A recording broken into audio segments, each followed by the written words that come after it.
Dentro de cartuchos empoeirados, encontrei universos inteiros. Salvei reinos de meros kilobytes. Naveguei aos quatro cantos de um polígono e encarei a mim mesmo no reflexo de um CD-ROM.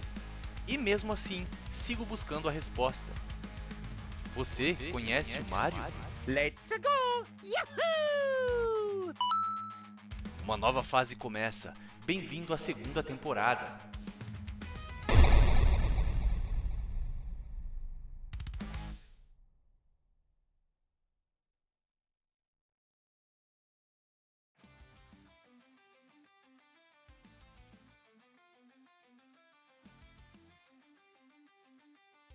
Boa tarde, fuzileiros e fuzileiras! Hoje finalmente chegou o dia da gente fazer mais um Top 5 melhores armas dos games. A gente já fez a versão das escopetas, né? Se você não ouviu, ouve lá. Episódio 42, as melhores escopetas dos games, tá sensacional. E hoje, cara, a gente vai fazer o Top 5 dos 5 melhores fuzis de assalto dos videogames. Então, sem mais delongas, roda a vinheta DJ e vamos começar que hoje vai ter pipoco.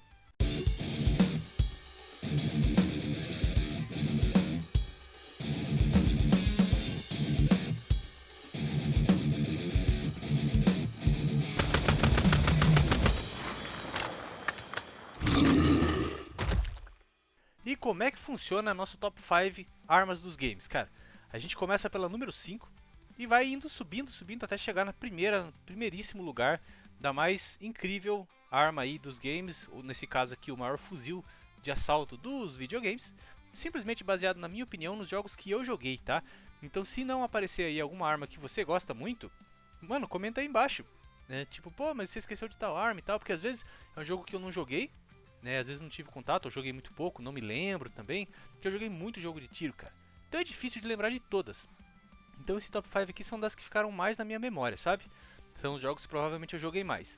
Outro critério é, eu escolhi armas fictícias, não coloquei nenhuma arma, não espere nenhuma arma que existe no mundo real, né? Armas do Call of Duty, do Battlefield, não. Peguei somente armas do mundo dos games, tá bom? Você pode ver que algumas armas dessas têm uma inspiração aí de armas do mundo real até, mas elas são 100% fictícias, tá? Como é que a gente vai fazer? Vou falar um pouquinho sobre a arma, sobre como ela foi criada no universo do jogo, algumas características dela, por que ela está na nossa lista, né? E por que ela merece estar aqui, cara. E antes que você se pergunte, mas o que de acha um fuzil? Bom, segundo o Michaelis, um fuzil é uma arma portátil de cano longo com funcionamento por repetição e carregador que se coloca e se retira com facilidade. Carabina, espingarda. Então é baseado nessa definição aí do Michaelis que eu vou fazer a nossa lista. Então, sem mais delongas, vamos para a nossa número 5. Dragon, uma víbora ardilosa e temperamental.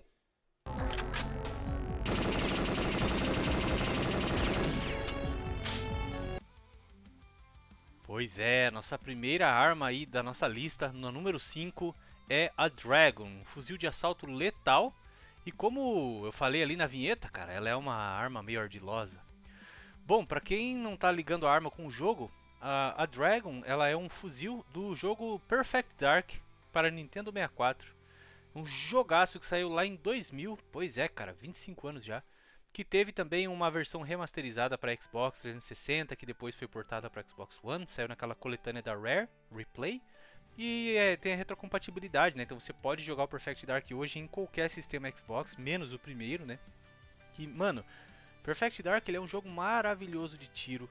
Ele vem ali, bebe muito da fonte do GoldenEye, já que é um jogo que é da própria Rare, né? Que fez o GoldenEye. Eles estavam pensando em fazer um jogo que seria o sucessor do GoldenEye na época, mas uma outra empresa, uma empresinha pequenininha aí chamada EA, comprou os direitos para fazer o segundo jogo do filme O Mundo Não É o Bastante, né, do James Bond, que saiu lá também no começo dos anos 2000. Então a Rare se viu com um protótipo ali para um segundo jogo do GoldenEye, né, baseado no The World's Not Enough, só que a EA comprou os direitos do filme, então eles ficaram meio que chupando o dedo, cara. E eles falaram, quer saber? A gente já tem a tecnologia, a gente já sabe como fazer um jogo de tiro legal, vamos criar o nosso próprio universo. E aí nasceu o fantástico Perfect Dark, um jogo maravilhoso de tiro, Um jogo que, na minha humilde opinião, ele melhora todos os aspectos do GoldenEye, inclusive as armas. É um jogo, acho que dessa lista, cara, é o jogo que tem as armas mais criativas, né? Como ele é um jogo de tiro em primeira pessoa, você vai passar muito tempo vendo a tua mão, as tuas armas, né? E eles capricharam muito, cara, em cada arma, em cada design, em cada funcionalidade. E também você vai usar não só armas humanas, como armas alienígenas também nesse jogo. E foi um jogo que foi difícil de escolher o fuzil, porque ele tem, cara, pelo menos 4 fuzis ali muito legais no jogo, né? Cada um com a sua característica bem específica. Mas eu resolvi ir com a Dragon, cara. Por quê? Bom, no universo do jogo, a Dragon ela foi criada pela Datadyne Corporation, que é uma mega corporação, cara. O jogo é cyberpunk, né? Então eles fazem tudo, cara, desde armamento militar, tecnologia militar de escudos e tudo mais, né? E o fuzil Dragon foi introduzido em operação no ano de 2023, no longínquo e futurista ano de 2023. Ele usa munição 5.56 mais uma carga explosiva secundária. Sim, porque todas as armas no Perfect Dark, elas têm modos secundários também, e foi isso que me fez escolher a Dragon, porque a Dragon ela tem até um upgrade dentro do próprio jogo, que é a Super Dragon, né? Mas por que eu resolvi escolher a Dragon? Bom, é legal que o histórico da arma, né, no jogo, ela foi desenvolvida em segredo pela Datadyne. O Dragon foi projetado para operações de espionagem e sabotagem. Seu modo secundário permite que o usuário abandone a arma como uma mina de proximidade, ativada por movimento. Foi usada por Joanna Dark, que é a protagonista do jogo, durante a missão de infiltração em Perfect Dark. Curiosidade: o Dragon foi considerado ilegal pela Carrington Institute, que é como se fosse, digamos, vamos pensar como se fosse a ONU do futuro. Então o Dragon foi considerado ilegal pela ONU, né, pelo Carrington Institute, por violar protocolos de guerra limpa, mas continua sendo usado em operações encobertas. Então, eu escolhi a Dragon, ou o Dragon, se você preferir, né, o fuzil, porque o modo secundário dele chama muita atenção. Primeiro, que como você pôde ouvir aí no comecinho, né, ela é uma arma que ela é absolutamente brutal, ela soa como um trovão, cara, e ela atira com uma cadência de tiro muito, muito rápida. Então, assim, ela é um fuzil, ela tem duas projeções de mira, ela não tem uma luneta, mas você pode projetar a mira, dar um zoom com ela. Então ela funciona muito bem de perto, ela funciona muito bem em médio combate e ela também funciona bem a longa distância, desde que você não segure o gatilho, né? Porque senão o pente dela descarrega muito rápido, porque ela tira muito rápido também. Ela é uma arma também que o design dela é muito, muito icônico, assim, eu acho, de Perfect Dark, sabe? Ela é toda preta e vermelha, assim, cara, com uma alça gigantesca de carregar em cima, sabe? E o pente dela, o carregador dela embaixo um carregador quadrado, parece muito do M16, aquele carregador quadradinho, assim. E ele não entra exatamente num ângulo de 90 graus, ele entra meio inclinado na arma, assim, então dá um design bem futurista pra ela. E o modo secundário dela é que mais me chama atenção, porque como eu falei ali na descrição, a Dragon ela tem um explosivo interno, e quando em situações assim de emergência, o operador pode ativar o modo secundário dela, transformando ela numa mina de proximidade, cara. Então você pode plantar ela no chão, deixar ela no chão, e quem passar por perto ou tentar pegar a arma, a arma vai explodir e tal. Então é uma arma bem traiçoeira que foi banida aí dos campos de batalha no universo do jogo, mas você joga com ela no jogo em algumas missões, né? Ela é absolutamente letal, rápida, precisa, tem tudo que um fuzil precisa. E você pode, né? Acabou tua munição, ou você se vê cercado, você joga ela no chão com o modo mina ativado, e aí se alguém passar por cima já era, cara. E isso é legal porque no modo multiplayer, que era um outro fator maravilhoso do Perfect Dark, né? Você podia jogar ali até com 4 jogadores, você podia simplesmente pegar a Dragon, usar ela, né, durante a partida, a hora que você estivesse ficando sem munição, ou se você quisesse ser sacana mesmo, cara, você podia ativar o modo mina terrestre dela, ele jogava a arma no chão, e aí você ficava só observando, assim, pra algum amigo teu ir lá passar, pô, vou pegar uma arma aqui, e vai pegar a Dragon no chão e explode e mata o teu amigo, né. Só que ao mesmo tempo que ela é traiçoeira e ardilosa com os teus inimigos, ela também pode ser ardilosa com os teus aliados, cara. Então se você está jogando ali com um outro amigo, por exemplo, um capturar bandeira, 2 contra 2, né? E o teu amigo passar perto dela ou tentar pegar ela, também ela explode, porque ela não tem um detector de amigo e inimigo, né? Então por isso que eu resolvi escolher a Dragon, porque ela é um fuzil muito completo, o som dela é maravilhoso, a sensação de impacto que ela traz também no jogo é incrível, o design dela é muito icônico, assim, que infelizmente eles resolveram mudar o design dela e arruinaram o design dela na continuação, né? No Perfect Dark Zero. E ela tem esse modo aí que é a cereja no topo do bolo, assim, cara. Que a Super Dragon, no caso, que é a variante mais potente dela, digamos assim, não tem. Né? A Super Dragon ela conta com lança-granadas, que é algo que eu achei meio sem graça pra trazer pra gente. Então, se você não jogou Perfect Dark, recomendo muito se você gosta de jogo de tiro. Ele é um jogo maravilhoso, incrível, até no 64 mesmo ele já era muito, muito bom. E aí, cara, a hora que você jogar com a Dragon, se você gosta de jogo de tiro, a hora que você usar ela, cara, você vai falar, pô, eu entendi por que, que o Nino resolveu trazer pra lista, cara. Bom, então essa aí é o nosso quinto lugar. Vamos para o quarto lugar da nossa lista de hoje. Plasma Gun, a exorcista do futuro.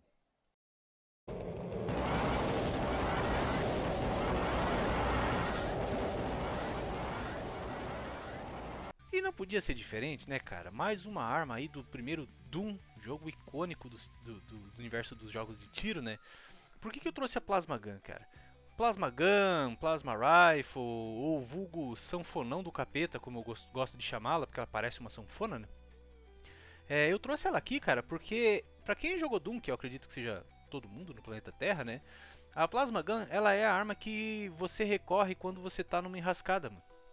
Quando você tá ali cercado de capetas da mais alta ordem, você tá sendo acuado num canto, o único pensamento que vem na sua cabeça é Plasma Gun. A Plasma Gun ela é uma arma que ela é letal por vários fatores. Primeiro, ela é um fuzil que tem uma altíssima cadência de tiro, ela atira muito rápido. Segundo, ela não te dá dano como por exemplo a bazuca. Se você puxa a bazuca e você atira, às vezes se o inimigo está perto, você toma parte desse dano. Ela não precisa ser recarregada, você pode atirar à vontade, né? Enquanto você tiver munição, ela vai atirando. Diferentemente de outras armas de plasma, de outros jogos, né, de ficção, ela não esquenta, você pode atirar à vontade. E ela tem um altíssimo dano, cara, no jogo.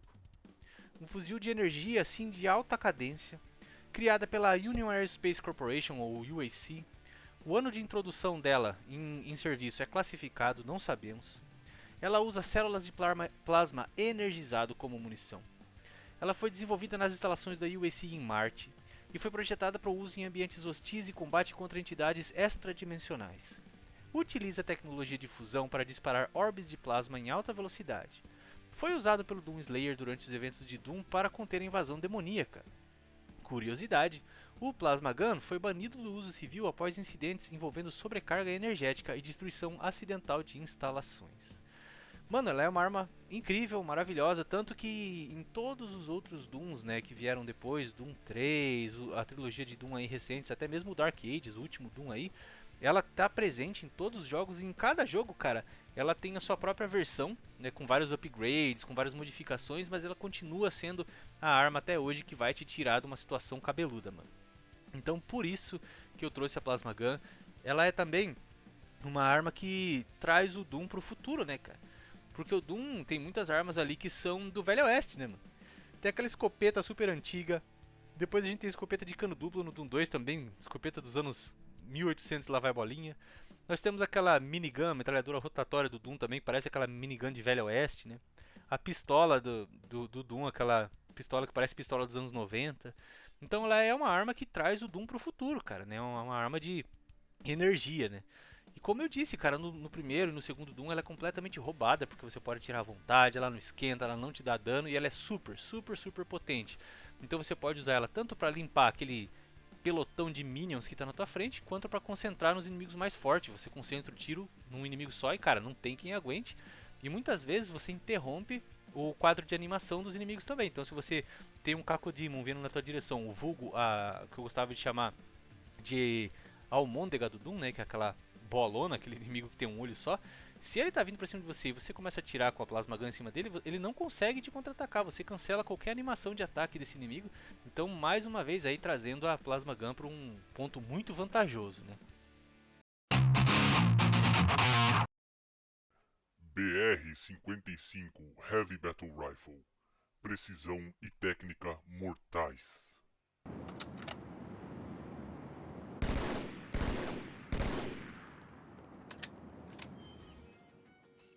Pois é, cara, a BR-55. Quem jogou Halo 2 e os outros Halos que vieram em seguida, né, sabe que ela é uma arma essencial, cara. Porque a BR-55, como você pôde ouvir aí no áudio, ela é um fuzil de combate de rajada tripla. Então, diferentemente dos fuzis dos outros jogos que são fuzis 100% automáticos, ela é um fuzil semi-automático, o que naturalmente já traz uma precisão maior para a arma. No universo do jogo, ela é fabricada pela Misria Armory. Ela foi introduzida em combate no ano de 2548 e ela usa uma munição de 9.5 por 40 mm e ela tem um pente, um carregador de 36 tiros. Ela foi criada, cara, como uma resposta à necessidade de precisão em combates de médio alcance. O BR-55 foi adotado por unidades de elite da UNSC, que são as forças humanas aí no jogo, né, do universo do Halo. Seu modo de disparo em rajadas permite controle e penetração de escudos inimigos. Foi amplamente usado durante a Batalha da Terra e os eventos de Halo 2. Como eu disse, lá em 2004 ela foi introduzida no segundo jogo da série. O BR-55 é considerado a arma mais equilibrada da era Spartan 2, sendo preferido por snipers e soldados táticos.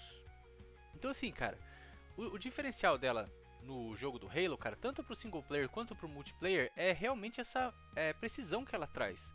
Aliada a uma luneta aí, né, que é uma luneta de médio alcance. Então ela permite que você seja muito preciso durante o combate. E se por um acaso, né, enquanto você está combatendo ali num médio alcance ali, se você começar a ser cercado, os inimigos chegarem perto, ela também funciona muito bem num combate mais próximo. Você pode simplesmente tirar a visão da luneta, né, e usar ela como um fuzil de assalto mesmo, corpo a corpo ali, mais próximo, né. Ela é bem potente, ela é uma arma muito potente, inclusive no multiplayer ela é muito usada para tirar os escudos dos oponentes, né. E na campanha também, cara, nas campanhas do Halo, Halo 2, Halo 3, até o Halo Infinite ainda tem a BR-55, né? Ela é uma arma muito versátil, como eu disse. Ela tem um carregador de 36 balas, né? Então é um carregador que não é tão pequeno, mas também não é tão longo. Então você tem que saber usar ela, cara. É como eu falei ali na descrição, sabe? A BR-55, ela é uma arma precisa, só que ela precisa de técnica. Porque você não pode segurar o dedo no gatilho e ficar atirando como se fosse uma chuva de balas, né, cara? Como um fuzil automático. Então, se você não mirar direito e atirar, ela vai dar aquela rajada, né? Tará! E aí você tem que esperar um pouquinho para dar mais uma rajada. Então, se você errar essa primeira rajada e o inimigo estiver vindo para cima ou estiver bem próximo, você pode ter ali alguma dificuldade, né? Então, ela não é realmente uma arma para corredores, uma arma para combate muito próximo. É mais para médio e médio-longo alcance. Mas ela é extremamente precisa, né, tão amada pelos fãs que ela seguiu aí por toda a franquia.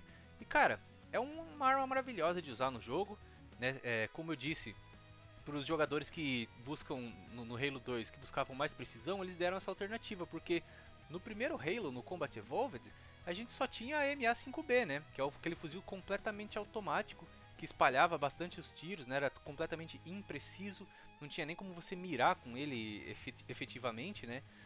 Então no 2 eles trouxeram a BR-55 como uma resposta dessa reclamação dos fãs, né. Então, cara, excelente arma, confiável para quase todos os cenários, um carregador aí com uma capacidade boa, né, e muito precisa também. E ela tem esse som dela que é super característico, né. Você ouve a BR-55 atirando, você já sabe imediatamente que é ela, né? Então foi trazida aí no 2 como essa alternativa para um jogo mais preciso, né? No 2 eles substituíram basicamente o MA5B, que era o fuzil de combate completamente automático, pela BR-55. E como alternativa para o fuzil automático, eles trouxeram submetralhadoras no segundo jogo que não tinham no primeiro. Porque se você jogou os jogos do Halo, principalmente o primeiro, você sabe que o primeiro fuzil, a primeira versão do MA5B do Halo 1, ele é mais uma submetralhadora do que um fuzil mesmo, porque, por exemplo, no Halo 3, eles voltam com o MA5B, né, aí já no caso é o MA5C, uma versão revisada, com 32 balas, né, e uma cadência de tiro mais baixa, mas ainda é uma arma muito imprecisa. E no 1, cara, ela tem uma cadência de tiro tão alta e ela carrega tanta munição que basicamente você vai acabar usando ela para um combate mais próximo, como uma submetralhadora mesmo. Então eles tiraram ela no 2 e colocaram essas submetralhadoras no lugar, e para substituir o fuzil de assalto, eles colocaram a BR-55. Só que a galera gosta, né, aquele fuzil característico da saga Halo, né, o MA5B, então trouxeram de volta no Halo 3, mas mantiveram a BR-55 e tiraram as submetralhadoras, né. Então você tem essas duas opções. Cara, não tem um layout que você não possa usar a BR-55 junto com a MA5B, né? Se você tem as duas armas no teu inventário, você está muito bem servido. Porque de médio a longa distância, inclusive para combater snipers, cara, os jackals do jogo, também, você pode usar a BR-55 e se o inimigo chegar próximo, você puxa o fuzil de assalto do Halo 3 e aí você está bem tranquilo de perto.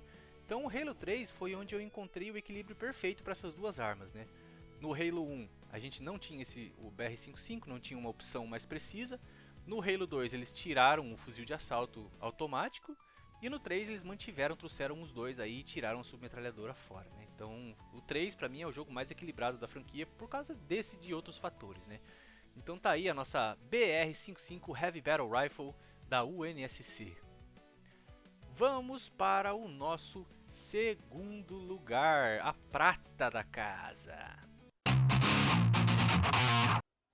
MA5B Individual Combat Weapon System, o moedor de carne.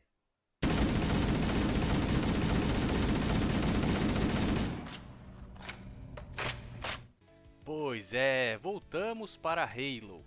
A MA5B Individual Combat Weapon System, fuzil de assalto automático, também fabricado pela Misria Armory e introduzido em serviço no ano de 2437 com sua munição 7.2. O MA5B foi desenvolvido para tropas da UNSC durante os conflitos com insurreições humanas e, posteriormente, contra o Covenant. Seu visor digital com contador de munição foi projetado para facilitar o gerenciamento em combate prolongado. Embora menos preciso, sua cadência alta o torna eficaz contra alvos não blindados. Curiosidade, o MA5B foi a arma padrão do Master Chief durante os eventos de Halo Combat Evolved, tornando-se um ícone da guerra contra o Covenant. Pois é, cara, eu trouxe a MA5B do primeiro Halo. Como eu falei, acabei de falar, ela foi retirada no segundo jogo, substituída por uma submetralhadora, e depois eles retornaram com ela no terceiro jogo e desde então nunca mais tiraram essa arma icônica, né, da série Halo e suas variantes também, porque ela é o fuzil que é a cara do jogo, né, cara? Na capa do primeiro Halo tem o Master Chief apontando pra você com ela na mão. Lá atrás tem os fuzileiros segurando ela na mão. Durante o jogo, ela é a arma padrão de todos os fuzileiros da UNSC. E é muito engraçado porque, como o Master Chief é um Spartan, ele é um cara de mais de 2 metros de altura com uma armadura gigantesca, a arma fica normal, né, na mão dele. Mas quando você vê os fuzileiros, que são homens normais ali usando elas na mão, a arma parece 2 vezes maior, cara. É uma arma que em combate real seria completamente impraticável de usar, né? Mas eu trouxe ela por 2 fatores. Primeiro, como eu disse, ela é o ícone da série Halo, não tem como, né? Ela é uma arma, cara, que ela tem um design assim quase de alienígena, né? Ela tem aquela ponta que vai se afunilando ali com uma lanterna embaixo do cano principal. Ela tem um design bullpup, então você carrega, o carregador dela fica atrás do gatilho. Então ela tem um carregamento muito característico também. Em todas as versões de todos os jogos do Halo, o Master Chief levanta a arma para trocar o pente assim, ele meio que ergue, ela aponta ela pro céu assim. Isso é bem icônico, né? E ela tem aquele detalhe que é super característico dela, que é aquele visor azul fluorescente em cima da arma, assim, com o contador de munição e uma bússola, né?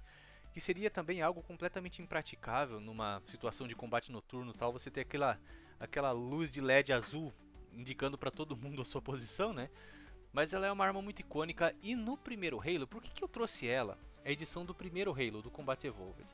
Porque depois, que eles trouxeram ela de volta no Halo 3, eles nerfaram muito, cara, mas muito mesmo ela. Então no primeiro Halo, como eu disse, a cadência de tiro dela é altíssima. Ela é um fuzil, mas ela tem uma cadência de submetralhadora, como você pôde ouvir aí no áudio, né? Ela atira muito rápido mesmo. E para alimentar essa quantidade, essa velocidade de projéteis sendo disparados, ela tinha um carregador grande, bem grande, o maior da nossa categoria aqui, com 60 balas. Então era um carregador bem grande. Aí nos jogos seguintes, eles nerfaram isso para 32 balas, né? Então eles meio que tiraram quase metade do carregador das outras versões posteriores. E tiraram a cadência de tiro também, ela tira mais lentamente. E cara, sinceramente, não dá a mesma alegria de usar ela, sabe? Aquela alegria nos dedos, não dá, cara. O Halo 1, você ouviu o som aí, ela parece um trovão, cara, aquele prrr, né? Então você tá dentro dos corredores ali,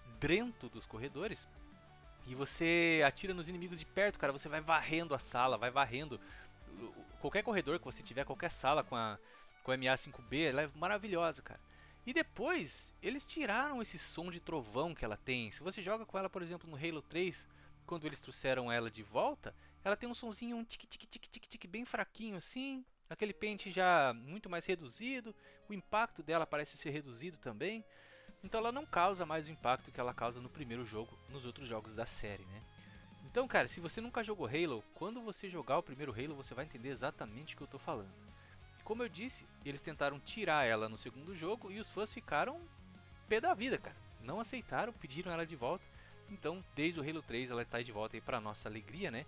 Uma arma icônica, cara. Maravilhosa, MA5B. E que rufem os tambores!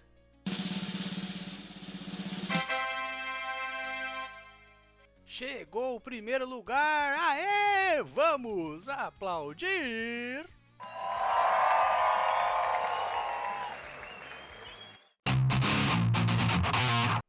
Lancer MK3, a Serra do Diabo.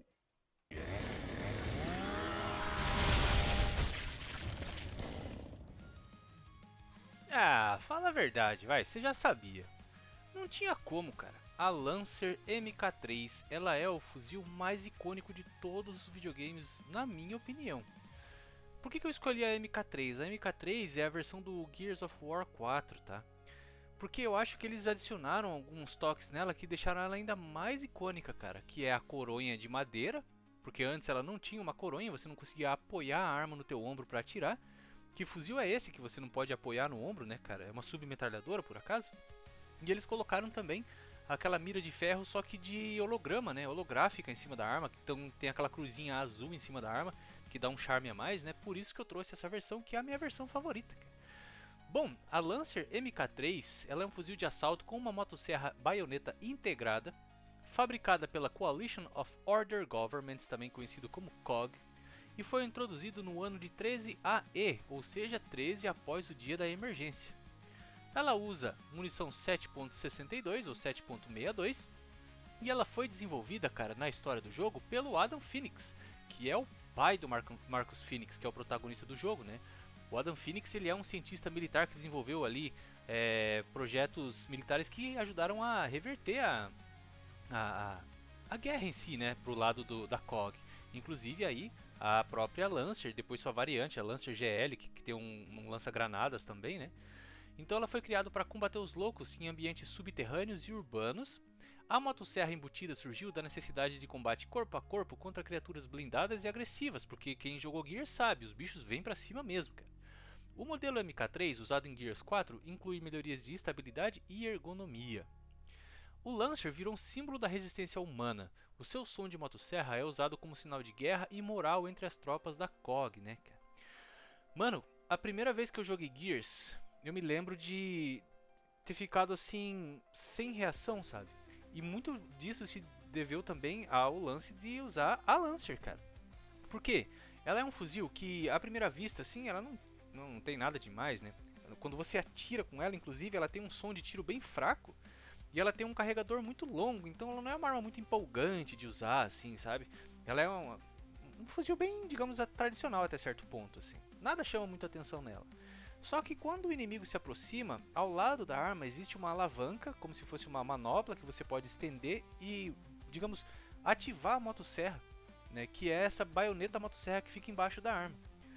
Quando a Lancer foi criada, na verdade ela era o modelo da Retro Lancer que a gente vê no jogo também, que era um fuzil com impacto muito maior, com uma munição muito mais pesada e com aquela baioneta, aquela facona embaixo, né? Só que no combate mesmo, para quem jogou principalmente o Gears 3, sabe que a Retro Lancer, que é a primeira versão da Lancer, ela era basicamente inutilizável, cara. Ela dava muito coice, a precisão dela era péssima, o carregador era pequeno e você tinha que se expor muito correndo em linha reta para poder usar aquela baioneta. Então o Adam Phoenix evoluiu ela quando os loucos surgiram, né, no dia E, que é o dia onde os alienígenas, aliás, alienígenas não, né, os monstros saem de debaixo da Terra. Então, no universo do Gears, cara, é um universo muito brutal, né? Eu costumo comparar o Halo e o Gears como eu comparo o Street Fighter e Mortal Kombat, sabe? O Halo, ele tem uma pegada de combate ali, tudo bem, ele tem, mas ele é muito mais light, digamos assim, na violência, né? Então ele é como se fosse o Street Fighter. E o Gears é 100% Mortal Kombat, né, mano? Porque a motosserra da Lancer, ela permite que você dilacere o inimigo, que você corte ele em dois. E depois, do segundo jogo em diante, o inimigo também passou a usar a Lancer pra tentar serrar você, cara. E aí quando você puxa a motosserra e o inimigo puxa a motosserra ao mesmo tempo, você entra naquele minigame que você tem que ficar apertando o B bem rapidinho, mais rápido do que o teu oponente, né? Pra poder serrar ele, pra ganhar essa batalha de motosserras. Inclusive no multiplayer é desesperador, cara. Mas, enfim, não tinha como trazer outra arma, cara, né? Então a Lancer, ela é icônica da série Gears, assim como o MA5B é fuzil do Halo, é icônico também. Só que a Lancer, ela traz esse fator violento, né? Que mostra também como que o universo do Gears em si é muito violento, como a guerra contra os Locust é brutal, né, cara? Porque você ter que puxar uma motosserra para se defender de um inimigo que tá vindo pra cima de você com toda a força, né? É algo aterrorizador de se pensar, né, mano? Então, esse aí é o meu top 5 fuzis mais icônicos, mais lendários de todos os videogames de todos os tempos. Com certeza eu deixei algum de fora. Não foi fácil também fazer essa lista, tinha muitos outros fuzis que eu queria trazer, mas não deu. Portanto, vou fazer aqui pra terminar, cara, as nossas menções honrosas, né? Inclusive já serve de dica pra você, se você não jogou, gosta de jogos de tiro, mas não jogou esses jogos que eu vou falar agora, vai jogar, cara, remedie isso. Menções honrosas, a Super Dragon, do Perfect Dark, que é a versão com lança-granada da Dragon, o nosso quinto lugar. No mesmo jogo, no Perfect Dark, ainda temos a K7 Avenger, que é um fuzil que veio para substituir a Dragon. Ele é muito mais potente, muito mais preciso, só que com um carregador muito menor. E o som, cara, das armas no Perfect Dark, mano, parece que você tá abrindo uma garrafa e deixando um trovão sair, sabe, na tua cara. Ainda no Perfect Dark nós temos a AR-34, que é um fuzil mais curto, né, com uma cadência de tiro mais alta. É brutal de perto também, o som dele é aterrorizante. Nós temos também, nas nossas menções honrosas, a Scar, fuzil Scar do Crysis 2, que foi o primeiro jogo Crysis que eu joguei, e é uma arma que ela traz um som também incrível. Ela parece uma versão futurista ali da Scar, uma arma bem legal. O fuzil do Quake 4, fuzil de assalto, para quem jogou o Quake 4, eu trouxe ele porque ele tem um design muito único também. Ele me lembra aquele fuzil de plasma da série Alien. E o som dele, cara, é um som muito icônico. Ele tem aquela luneta verde em cima também, holográfica verde. Ele é um fuzil icônico, o som dele é maravilhoso. E também todos os fuzis do jogo Syndicate, cara. Se você nunca jogou Syndicate, um jogo de tiro sci-fi, cyberpunk muito legal da EA, jogaço, onde cada arma tem uma função secundária também. E o som, cara, o som, não tem como, né, mano? A EA fez Battlefield, né? Então aquele som poderoso dos fuzis do jogo Syndicate é maravilhoso. Bom, ficamos por aqui por hoje. Eu espero que você tenha se divertido com mais esse top 5 armas dos games. Logo, logo traremos mais um. Me conta aí embaixo qual é o teu fuzil mais icônico dos games. Se eu esqueci algum, você me fala. E é isso, cara. Aquele grande abraço. Te vejo nos campos de batalha virtuais por aí. Fui!